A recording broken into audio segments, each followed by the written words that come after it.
Si nous savions ce qui allait réellement se passer avant que cela ne se produise, que pensiez-vous que les gens feraient? Évidemment, beaucoup de choses nous brisent le cœur et à ceux que nous aimons, mais nous ne pouvons rien y faire. Dans l'un des hôpitaux de Bujumbura, la capitale du Burundi, nous avons vu quelque chose d'incroyable. Nous les avons retrouvés.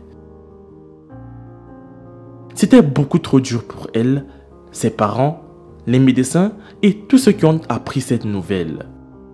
Les amis, avant de poursuivre, je vous présente la question du jour. On dit que le pigeon A.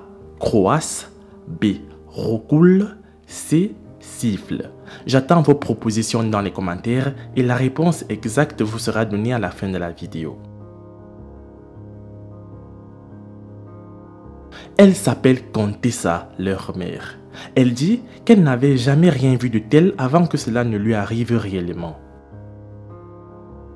Certaines personnes qui la connaissent disent n'avoir vu de tels bébés que sur internet, vivant à l'étranger dans différents pays, et quand ils les ont vus dans la vraie vie, ça a été un choc pour eux. Contessa ne peut aller nulle part maintenant, car les médecins ont tellement peur qu'elle puisse perdre ses bébés une fois sortie de cet hôpital. Mais la vérité est qu'ils ne peuvent pas faire opérer ses bébés. Elle est très pauvre et s'occuper d'eux quand elle rentrera à la maison pourrait être un sérieux problème. Et c'est pourquoi ils l'ont laissée là, dans cet hôpital. Elle dit que c'était la dernière chose à laquelle elle s'attendait ou même à laquelle elle avait pensé. Quand elle est tombée enceinte, c'était quelque chose à laquelle elle était déjà habituée parce qu'elle a déjà donné naissance à 5 autres enfants et avoir ses jumeaux allait être sa 6e fois de subir un accouchement. Pendant qu'elle était enceinte, elle avait l'habitude de subir différents examens médicaux et les médecins lui disaient toujours que tout allait bien et que ses bébés étaient normaux. Cela lui donnait l'impression que tout allait bien se passer. Elle a continué ses examens au fil du temps. Et quelques mois plus tard, ils ont vérifié le sexe de leur enfant.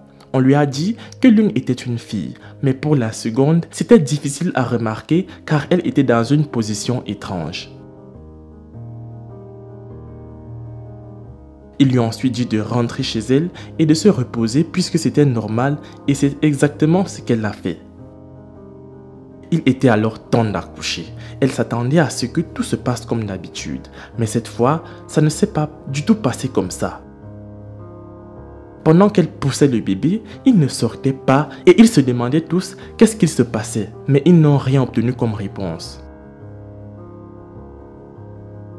Par la suite, ils ont commencé à penser que peut-être la sorcellerie était impliquée dans cet accouchement.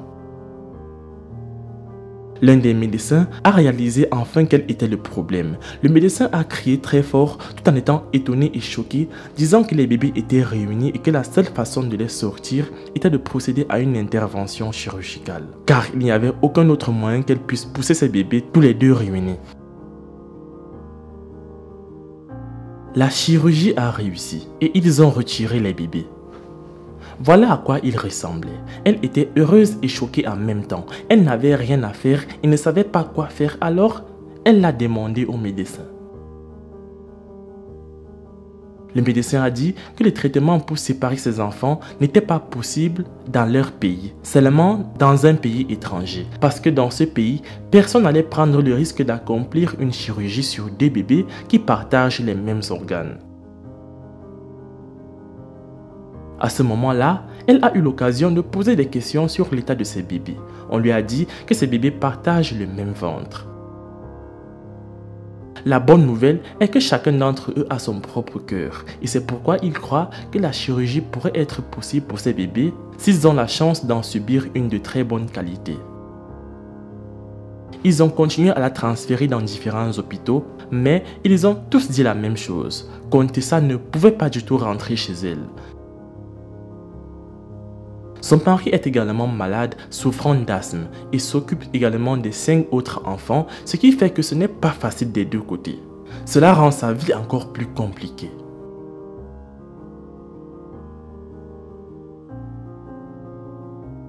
Dans cet hôpital, elle ne sait pas qui elle attend, mais elle est croyante et elle espère qu'un jour peut-être quelqu'un viendra la trouver ici et l'aidera réellement car elle ne peut pas rentrer chez elle dans le village où elle vit. Elle ne peut pas s'assurer que les bébés puissent survivre là-bas. La chirurgie à l'étranger coûte beaucoup trop cher. Elle n'a aucune idée de ce dont elle a vraiment besoin, ni du pays dans lequel elle doit se rendre pour effectuer l'opération qui sauvera la vie de ses filles. Mais le médecin a dit qu'une fois qu'elle aura les moyens, il s'occuperait de tout. La nourriture est un sujet dont elle ne veut même pas parler, car dans cet hôpital, elle n'a ni travail, ni source d'argent. La seule façon pour elle d'obtenir de la nourriture est lorsque d'autres patients ou familles lui donnent à manger. Et c'est ainsi qu'elle survit avec ses bébés.